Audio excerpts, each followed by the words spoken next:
What is up, everybody? Welcome back to another episode of Retro Hoop Collectibles. We're going to get into some dime pieces today. So I recently did a video taking a look at PSA versus SGC and just kind of trying to do like a market comparison as to where PSA and SGC are as far as prices and whether or not SGC was catching up.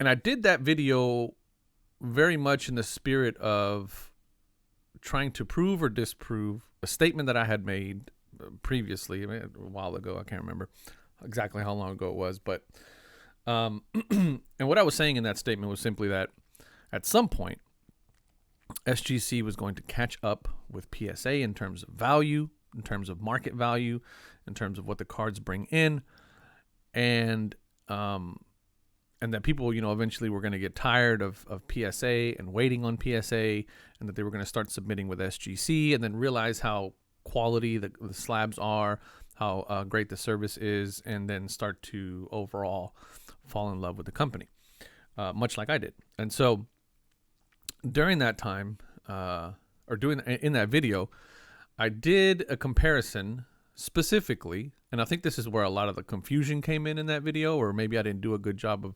explaining it, but I was looking at PSA 9 versus SGC 9s and SGC 9.5s.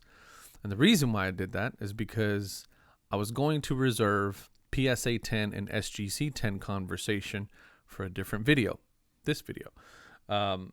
So what we're going to look at here is similar to that same comparison, but we're going to do it for PSA 10 versus SGC 10. Now, the reason why I'd split it up into two videos is I just kind of felt like SGC 9s and 9.5s in comparison to PSA 9s is a very kind of collector-heavy scenario, right? And I feel like PSA 10s versus SGC 10s is a much more investor flipper type of conversation, right? If I really want a card and I want a card in good condition, and the PSA 10s are just in a different stratosphere, or the SGC 10s are in a different stratosphere, then I'm going to look at the 9.5s and the 9s as a viable option. I've purchased several cards that I wanted to have in my collection, just PC type stuff that I've purchased in PSA 9s and SGC 9s and 9.5s, and been ecstatic over just having them because I wanted them. Mind you, SGC 9.5s, BGS 9.5s, and PSA 9s. I think 9 is mint. Is PSA 9 mint? Yeah, PSA 9's mint, right? These are still mint condition cards that we're talking about here. Mint condition. So it's not like we're talking about something that's, good or very good or near mint or whatever. These are mint condition cards. But anyway, I digress. What we're talking about today is gem mint, okay? And as we go through this data, I'm going to kind of go through a couple of cards that I picked out in my head that I think are like good representations of what I would believe to be the top of basketball card collecting, kind of holy grail type cards, right? And what I'm going to do is at the end of all of this, I'm going to pose a question to you guys that I want you to discuss in the comments, and I'll chime in as well. I'll jump in there as well and kind of give you guys my feedback on your comments about what these numbers say when it comes to the market perception of both PSA and SGC. I have a statement that I formulated in my head as to what I think, or like a kind of like a statement, or a stance that I'll take, and then you guys let me know what you think about it in the comments. So again, Card Hedge. This video is brought to you in part by Card Hedge. They have a great platform. There is a link in the description down at the bottom where you can sign up. If you sign up, it helps out the channel. They are a sponsor of the channel, so we really appreciate them taking an interest in our little corner of YouTube and sponsoring the channel. So thank you very much to Card Hedge. So the first thing we're going to jump off with, of course, is what I believe to be the top modern sports card, which is the 2003 Topps base LeBron James. We have both the PSA 10 and the SGC 10 displayed here. In the pink is the SGC 10 and the purple is the PSA 10. And by and large, with the exception that one of them trades frantically, right? Because the reason why there's all those jaggeds is because that's a transaction. There's been so many transactions over the last year. This is just looking at a year's worth of data. There's some outliers in there, which are, maybe just shill bids and stuff like that. But for the most part, on average, it's been about a $12,000 card at the beginning of February last year, and a slow and steady descend to about $3,000 currently is where it stands. Again, lots of transactions. That being said, an SGC, while the PSA 10 was trading for, now right here there was only two transactions or one transaction. An SGC 10 sold for $7,500 while these cards were selling for $9,000, $10,000. One sold for $7,500. And during that time, transactions between 8,000 and 7,500, or actually 8,000 and 5,000, it looks like, transacted for PSA. And it's funny because you'll see this kind of like up and down, up and down, up and down on PSA, because there's a lot of transactions, and then one singular transaction for an SGC 10, and then it's almost like people are waiting for the PSA numbers to reach some sort of level of like a stable level before they go, oh well, an SGC 10 is worth X amount now.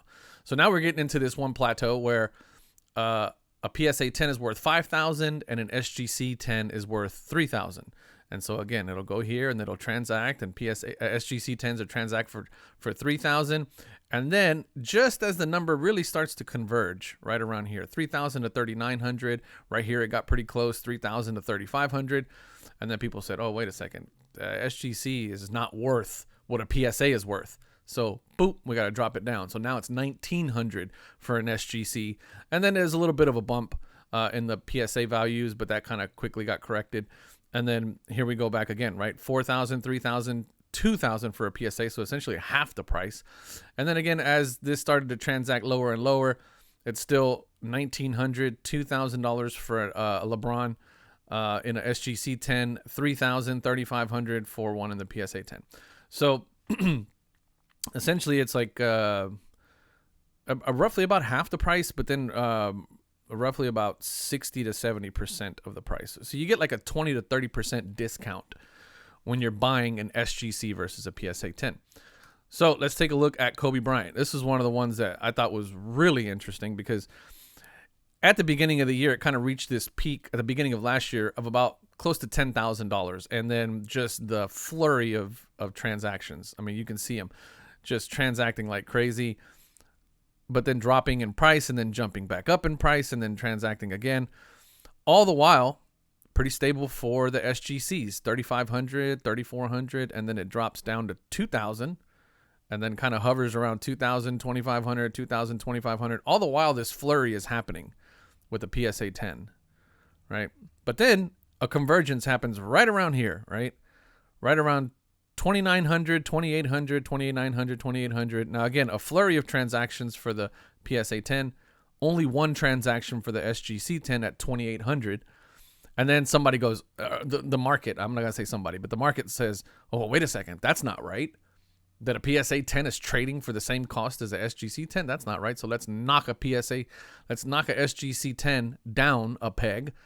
And let's get it back to about half price, right? It's kind of where it hovered. So essentially, a PSA 10 is worth twice as much as an SGC 10. There was a little blip here, but then again, a little dip there. But for the most part, $2,700, $2,800, $1,000 for a SGC 10, and then as we get closer and closer and closer, that line kind of gets blurred a little bit. So again, on average, about a 40 to 45% discount is what you're gonna get between a PSA 10 Kobe Bryant base Topps rookie card and an SGC 10 base Topps rookie card. So let's take a look at Luka Doncic, which is a very polarizing player for some reason. I don't understand this descent. And I'm going to talk about that in a completely different video because I think it's insane that his prices are where they are. But I digress. So again, This one a little bit more transaction volume on the SGC side, simply because it's a much more modern card.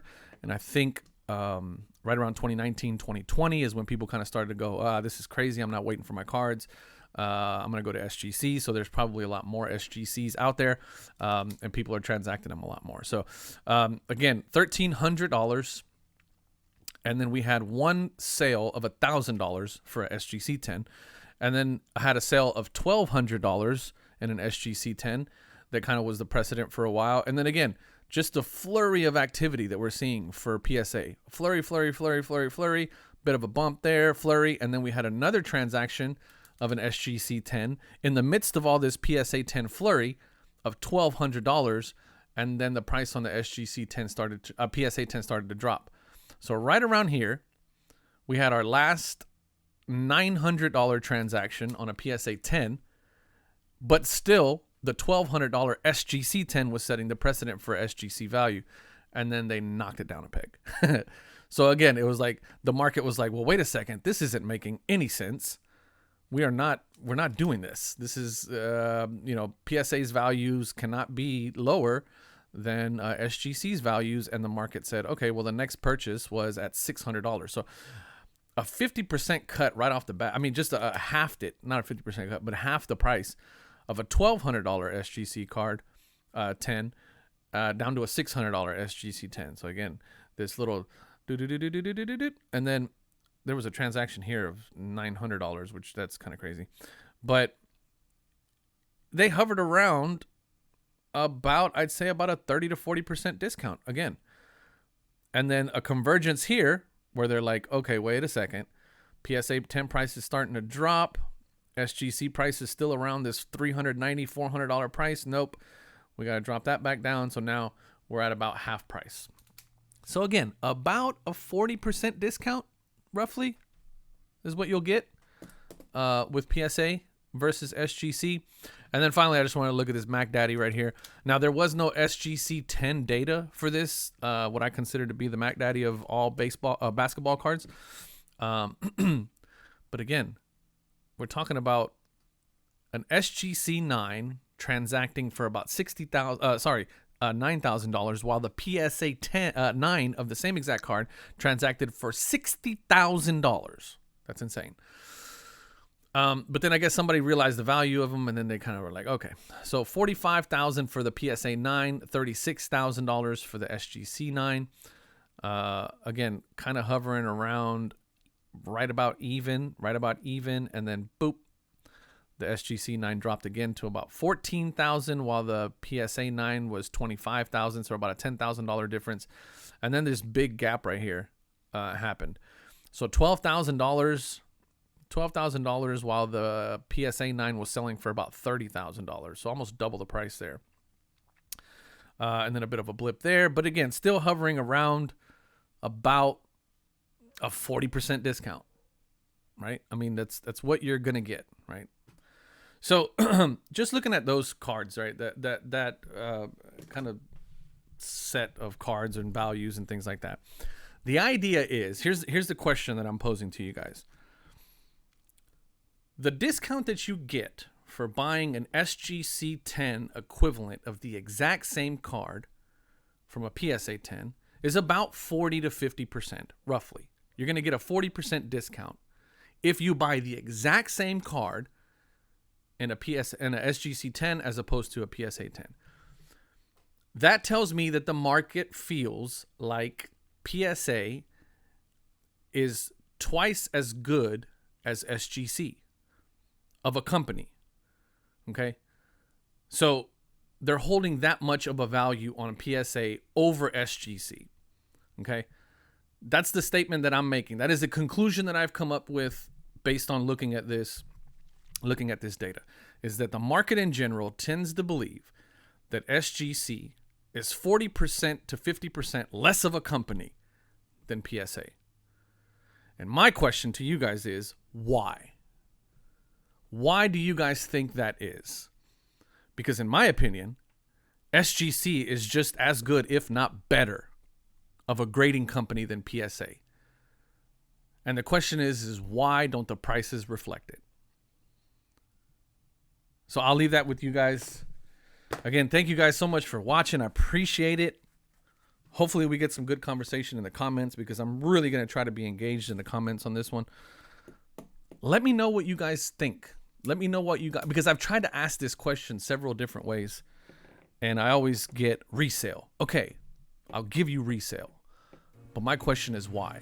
Why is resales that much higher if PSA is not that much better of a company than SGC? I appreciate you guys watching as always. I love you.